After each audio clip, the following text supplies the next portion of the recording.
Hey guys, today I'm going to be telling you about the books that I read during the second half of August, so this is my end of August wrap up. I only have like 9 minutes left on my memory card, so I really need to speed this up, so I apologize if I'm talking super fast or if it seems super rushed.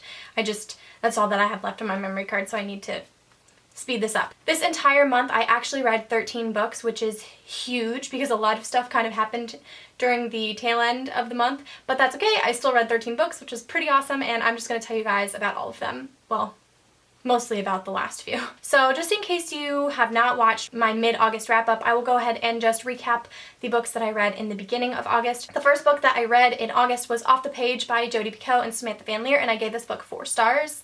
Then I read Beautiful Disaster by Jamie McGuire, and I gave this book 5 stars. Then I read Tall, Tatted, and Tempting and Smart, Sexy, and Secretive by Tammy Faulkner, which I also gave both of those 5 stars. Then I read Easy by Tamara Weber, which I gave 4.5 stars, I think was my final rating for this. Then I read If You Stay by Courtney Cole, which I also gave 4.5 stars. And after that I read Sweet Thing by Renee Carlino, which I gave 5 stars. So I'm actually surprised that during the second half of the month I was still able to read 6 books, but I'm just going to go ahead and tell you about those now before I ramble super long. After Sweet Thing, I went right into If You Leave by Courtney Cole, which is the second book in the Beautifully Broken series. The first one was If You Stay, which I read at the beginning of the month. I gave this book 4.75 stars. I wanted to rate it 5 stars, but there was just something about it that I just didn't feel like was quite as good as the other 5-star books that I've read this month. And this follows a guy named Gabe who retired very young from the Army Rangers. He's only about 26 or 25 or something like that. And then it follows Maddie, which is Mila's sister from the first book. And so the two of them kind of meet out casually one night, and he is about to take her home so that they can hook up. Something huge happens and they don't actually end up doing that. And so she goes home and he's left at his apartment. They end up meeting up a few days later by chance, and they have this kind of immediate attraction, but both of them have quite a bit of baggage that they haven't really gotten through on their own yet. It's kind of them starting a relationship and learning to let each other in. I really enjoyed this book. It was really, really sweet, and I loved both characters a lot. I liked it better than If You Stay, but I enjoyed both of them.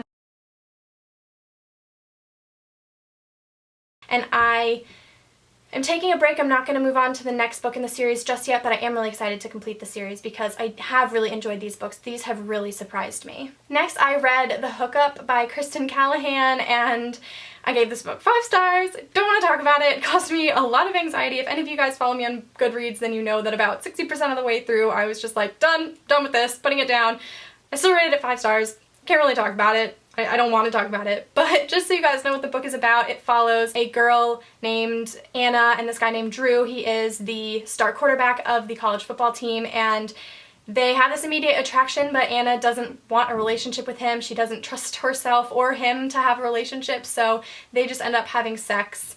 But he really wants the relationship, which I thought was an interesting change of pace, that the guy was the one that wanted the relationship and the girl just wanted the hookup. So it was really, really good. 5 stars. I can't talk about it anymore because it really frustrated me, but just know that I rated it 5 stars, and pretty much this book like ruined me for a little while, just from the frustration. The next book that I read was Sweet Little Thing by Renee Carlino. This is the little novella that comes after Sweet Thing. I gave this book 5 stars. Normally I don't like to give novellas such high ratings because they are so short, but I loved this one because it was its own little story and it continued the events of the first book so well in just 150 or so short pages, and I really enjoyed this. It was told from Will's perspective instead of Mia's, which was fun to get his kind of thoughts and feelings and stuff instead of Mia's, and I really enjoyed this book. It was really cute, and I definitely recommend that you pick this one up after you finish Sweet Thing. Next book that I read was Breathe by Abby Glines. I picked this book up because I was kind of starting to feel frustrated with her Rosemary Beach series and how it all kind of started to feel very repetitive. I wanted to see if her other books were kind of the same way. I wanted to see if the characters talked the same way, or you know, if everything seemed to happen the same way, and I was actually pleasantly surprised with this book. It is definitely a young adult novel because the main character is 17, so I would still call this young adult, but I would put it on the more mature side of young adult because there is some more graphic sexual content than you get in young adult. However, not quite as much as you get in new adult.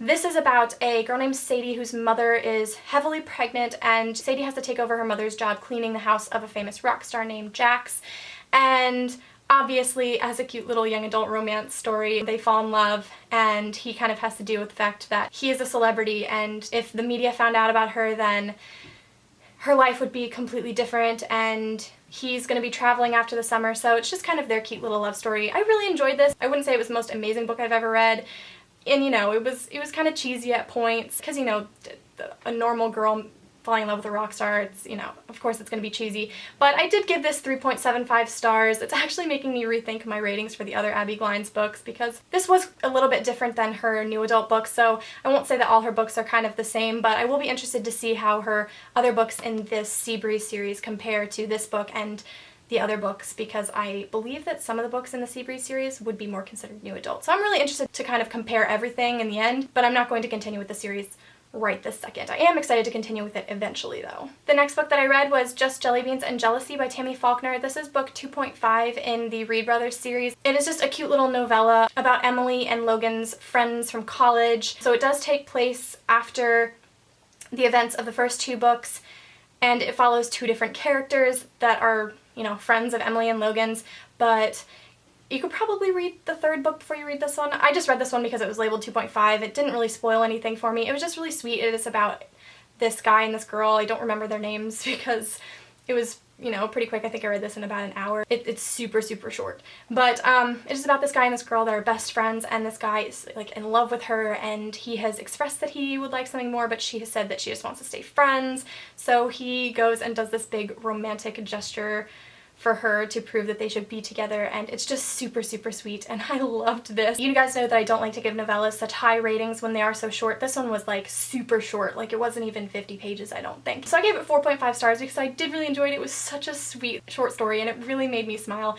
I really enjoyed it. I would recommend that you don't skip over it because it's just so cute, and it was a free Kindle book, so you know, how can you go wrong there? The last book that I was able to squeeze in this month was All Lined Up by Cora Carmack. This is the first book in her newer new adult series called Rusk University. It is another football story. It follows Dallas and Carson. Dallas is in her first year at a new university where her father is the head football coach, and basically her whole life she's kind of come second to football, and she dated a football player in high school and it didn't end well, so she just kind of vowed no more football.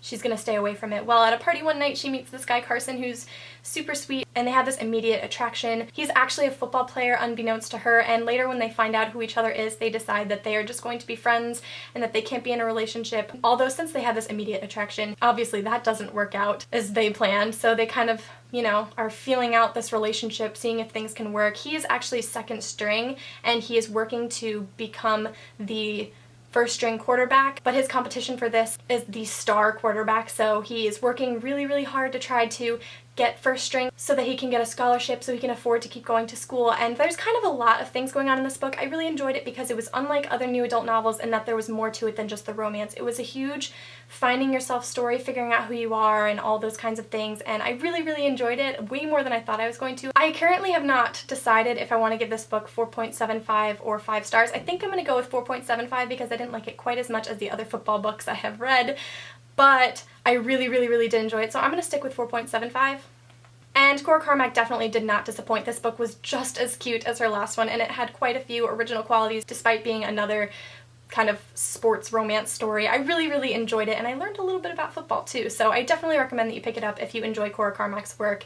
If you didn't enjoy Losing It, I think you still might enjoy this because it's different enough. The style is different enough, the story is different enough to where I think you might enjoy it. So those are the 6 books that I read in the tail end of August. I hope you guys enjoyed this video. Sorry if it was a little jumbled. I do have reviews of some of these books coming up, so any reviews for any of the books that I talked about in this video, I will link them in the description when they are posted or if they're posted now. So if you guys want any more information about them, you can check them out because I do have quite a few more that are coming that are not already posted. I hope you had a great August, and let me know in the comments what your favorite book for this month was. I hope you guys enjoyed, and I will see you all again soon. Bye everyone!